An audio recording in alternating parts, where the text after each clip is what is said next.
How does one approach their portfolio from the perspective of mindset? It's a very broad question because it all depends on what type of mental models you have right now when it comes to the portfolio creation, planning your career. A few maybe misconceptions that are around. Sometimes, for instance, people think that the portfolio is about collecting your past achievements, kinda a bit of reporting on your experiences and skills. And people forget that this is actually the tool to inform your future, that you need to communicate specific value that you can deliver to this specific team or role so that hiring manager can get their questions answered. So usually when we review portfolios, we have specific questions when there is a specific role. Does this designer have experience in this? And so on. So this is what we want to see. And sometimes, for instance, designers copy paste some artifacts or project descriptions from raw files. And this is not how you tell a story. Both written story and your artifacts play very key role in your portfolio. Basically, every detail can make it or break it. I think this is the big one. But there are a lot of different things about mindset.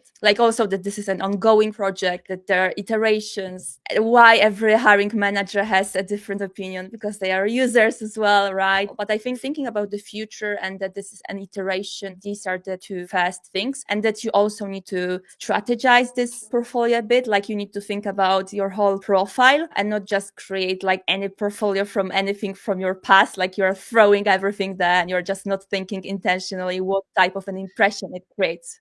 There was a couple of points I really liked. You said thinking about it like an iterative process. It's just like, can I put this thing together first? The other is all hiring managers are different and they are your users. To sum that up, kind of like building any product or designing any product out there, right? Okay, well, the first version is probably not going to be the best. How do I learn from it? But a step before that is like, well, who am I designing this for? And is it a person in this industry? How much do they know about design? All of those questions can then help you narrow down your approach. I think that product building mindset is such a healthy one because then you start to put your UX brain on versus being so attached to your work because it's your portfolio. It's probably the most it's personal very thing emotional. in the world. Super emotional. Yeah, it's super emotional. Very normal. I feel the same.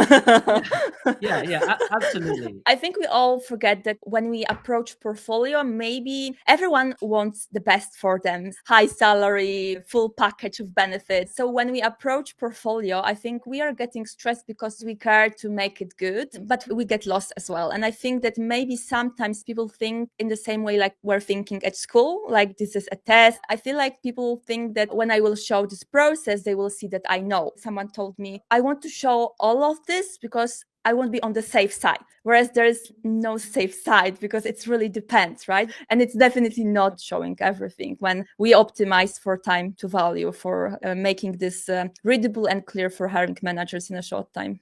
I love that. Time to value. That's the key word, isn't it? It's time to value. Like with everything. It's so good. If we can frame our portfolio or even a lot of things that we do, whether it's communication, whether it's delivering value, what is the time to value or how short is that? I think that's such a good framing. The next logical question, let's say you have this good mindset going in, you kind of know who you're targeting and you're like, I just need to get something on paper, a good starting point. How do we think about positioning? Very good question. Also, I have a full module about this. I have a specific framework for this. First of all, you need to get to know yourself. So you need to build some sort of self-awareness, like what you have done, what were your experiences. Then you need to exactly analyze what skills you have right now, what those past experiences, what type of skills they gave you. All of those stuff you need to know where you are. It's like approaching a design project as a UX designer. So first of all, you kind of need to get present. This is what users are saying. This is how the situation looks like. You need to do the same with yourself, as well as, of course, get an overview of what's happening on the market. For instance, doing benchmarking. Sometimes people go crazy about benchmarking as well, like jealous of portfolios of every designer all over the world. It's not necessary. I mean, you can get closer just to your direct competitors and check them. So this is what you do. You, competitors, what are the users' needs, hiring managers, and then you try to paint your designer profile, kind of connecting the dots from all those information, trying to find the patterns about yourself, but also considering where I want to apply next. Maybe even pick some job description somewhere or specific company so that your profile can get more specific. Because sometimes we end up with those generic statements like, I love to solve problems, or I am product designer with this years of experience solving any possible problem, love pushing pixel, blah, blah, blah. If hiring managers would see this type of description like hundreds of times, it's very hard to stand out. That's why we recommend finding your own voice, getting specific and deciding what you really want to highlight in your elevator pitch. That's pretty cool. So let's just say I'm a junior UX designer. I have like 2 years of experience kind of figuring out my next role. What sort of advice do you have for me to position myself? Someone who's just starting out, it's even more important to get specific, because if you tell me that you can do all of this, I'm not so sure if I would believe you.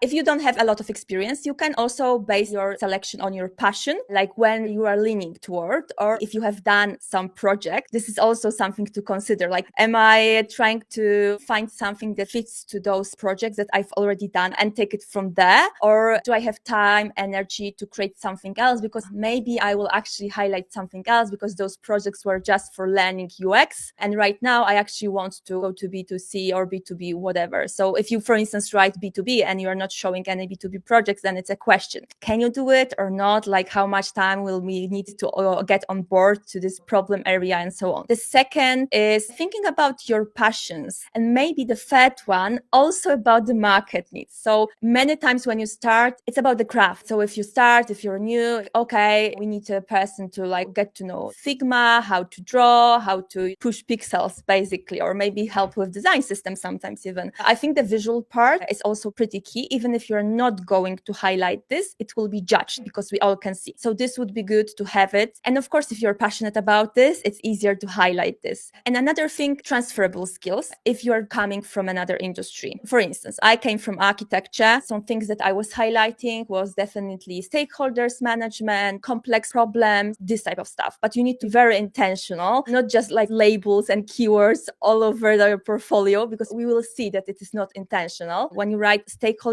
management, okay, what do you mean? How you are going to show it in your portfolio if you're highlighting this, for instance, in your elevator pitch? So I think intentionally, don't be also afraid to experiment. For a while, you will be highlighting this, showing this project. In the meantime, you will do another project and you can change, because sometimes people are afraid. That's why they end up with those generic statements, because they don't know what they like. Let's talk about, I think, one of the things that designers struggle with their portfolio. How do I push myself out there? How do I sell it? How do I market this? Any tips and advice here, Aneta? I love this question. In the portfolio itself, first of all, Want to listen to the full conversation? Click the video on screen now. Subscribe to the channel if you want to join us live. Oh, wait.